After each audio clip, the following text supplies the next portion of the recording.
Bonsoir Eva Darlan. Bonsoir, comment vous allez? Ah bah écoutez, merci de me demander. Écoutez, je vous renvoie la question et je vous remercie d'être là. Déjà, ce soir, vous êtes très occupé parce que vous êtes partout, sur les plateaux télévision, sur les radios, dans la presse, pour aussi parler avec cette voix que vous avez singulière de ce combat qui vous est cher. Parce que, on va expliquer peut-être en quelques mots aux auditeurs qui nous rejoignent, vous-même, vous avez été victime de violence, votre père d'abord, puis votre ex-mari épousé en 2009. Vous pouvez nous en dire un mot, simplement? Non, je vais vous dire simplement que j'ai grandi effectivement dans une atmosphère de ma vie personnelle à moi, non, mais de l'atmosphère dans laquelle j'ai grandi, c'était quelque chose d'absolument insupportable. J'ai vu ma mère devenir, abandonner tout, ce qu'elle était, pour surtout ne plus faire de bruit et essayer d'essuyer les tempêtes quotidiennes. Et j'ai tout de suite compris ce qui se passait dans le monde, et je me suis dit que moi jamais. Ben non, c'était pas vrai, puisque j'y suis passée aussi.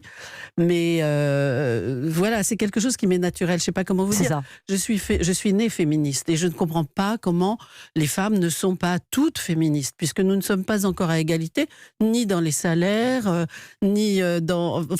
Il n'y a rien qui nous rend égaux. C'est donc, et tant qu'il n'y aura pas l'égalité, il y aura des violences. Je vous ai posé cette question parce que je voulais évidemment expliquer aux auditeurs pourquoi vous portez évidemment à bout de bras aujourd'hui ce combat qui vous est extrêmement cher. On l'a dit, Luc Frémieux, le procureur, et qui vous avez lancé cette pétition non-assistance à femmes en danger. 100e féminicide ce week-end, veille du Grenelle contre les violences faites aux femmes. Un mot d'abord sur les attentes que vous avez avec ce rendez-vous demain. Ah non, mais moi j'attends rien du tout de demain, c'est du pipeau pour moi. Du pipeau, c'est ce que vous dites? Vous ne laissez même pas le bénéfice du doute à ce rendez-vous?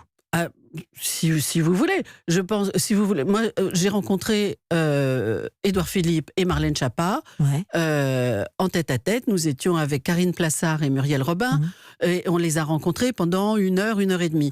J'ai donné personnellement toutes les propositions que nous faisions à Marlène Schiappa, qui n'a pas ouvert le bouquin. J'ai donné la Convention d'Istanbul, qu'elle ne connaissait pas. J'ai donné un projet de loi cadre. J'ai donné des études chiffrées par le Haut Conseil à l'égalité, et tout ça pour rien, mais rien. Il n'y a eu aucun suivi. Ça veut dire que là, demain, à partir de demain, parce que ça va durer 3 mois, ce Grenelle... C'est terrible pour les femmes qui vont mourir pendant ce temps-là. C'est terrible. C'est terrible. Vous n'y croyez pas. Depuis l'annonce du Grenelle jusqu'à maintenant, 25 femmes sont mortes. Absolument, et 100e féminicide ce week-end. Alors que, simplement au Conseil des ministres, on pouvait faire appliquer des lois. Alors qu'est-ce qu'on fait si ce Grenelle, vous en doutez, on sent votre fébrilité, même vos doutes énormes, que doit-on faire, Eva Darlan, dans cette situation aujourd'hui, dans cette urgence, vous venez de le rappeler, avec ce 100e cas, samedi, cette jeune femme, 21 ans à Cannes-sur-Mer, une horreur absolue. Oui, il faut appliquer les lois. Il faut simplement appliquer les lois. Déjà, à Cannes-sur-Mer, la police n'a pas vraiment fait son travail. On les a alertés, ils sont venus, formidables, bravo, etc. Ils ont tardé, c'est ce que vous dites? Non, et après ils ont dit, elle n'est pas là, salut, ils sont rentrés. Mais vous croyez qu'ils auraient fait la même chose si c'était un mec qui se tramalait tout seul avec un fusil dans la ville pour tuer quelqu'un? Non, ils l'auraient cherché partout. Mais là, ma foi, c'est une femme qui se fait taper dessus, c'est pas si grave, voyons. Pourquoi ne prend-on pas au sérieux les cris d'une femme, les pleurs d'une femme, les coups portés à une femme alors? La parole des femmes n'a pas été entendue, ça vous a pas échappé. On vit dans une société patriarcale qui est faite par les hommes pour les hommes.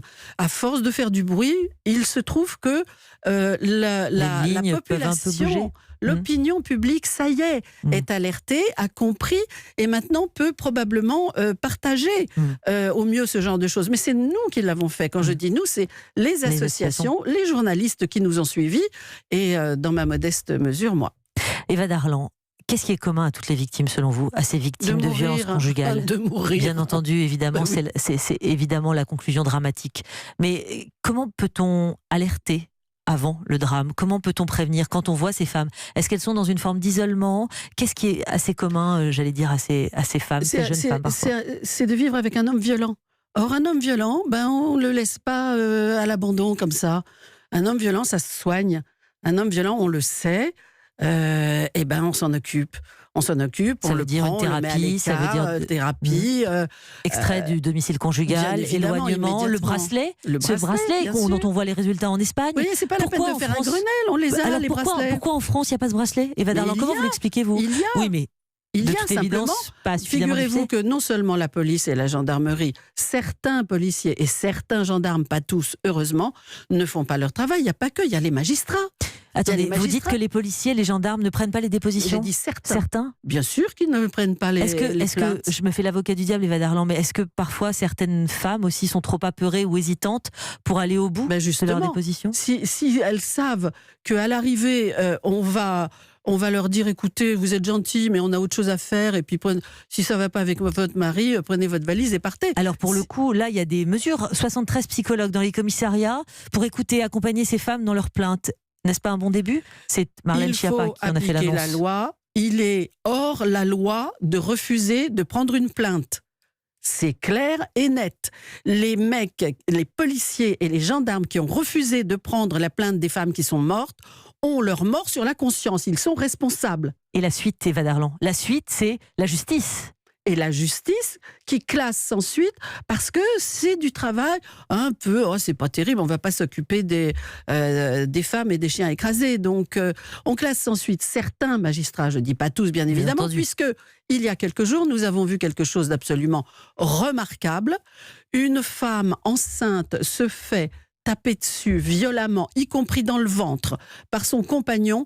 Qui a poursuivi? Elle n'a pas porté plainte, elle n'a pas voulu porter plainte. C'est le procureur tout seul dans son coin qui a dit qui a pris l'initiative. Moi, pas de ça chez moi. Absolument. Il a poursuivi et le mec a été condamné par une juge formidable. Donc entre le procureur et la juge, voilà, des gens qui ont fait leur travail. Vous n'avez pas revu Marlène Schiappa la veille de ce Grenelle? Pourquoi faire? Donc vous nous avez dit, Eva Darlan, c'est du pipeau. Vous êtes effectivement très dubitative sur ce Grenelle. Il y a quand même une loi qui est préparée pour l'automne. Il y a le téléphone grand danger. On appelle la police, la gendarmerie. Tout ça, c'est accessoire donc? Ça vient après. C'est ça, hein. Il faut appliquer les lois. Et les places, les 5000 places d'hébergement qui ont été créées pour les femmes victimes de violences depuis le début du quinquennat. Cela fait sens pour vous? Dites-moi, elle avait promis avant l'été de créer 200 places d'hébergement.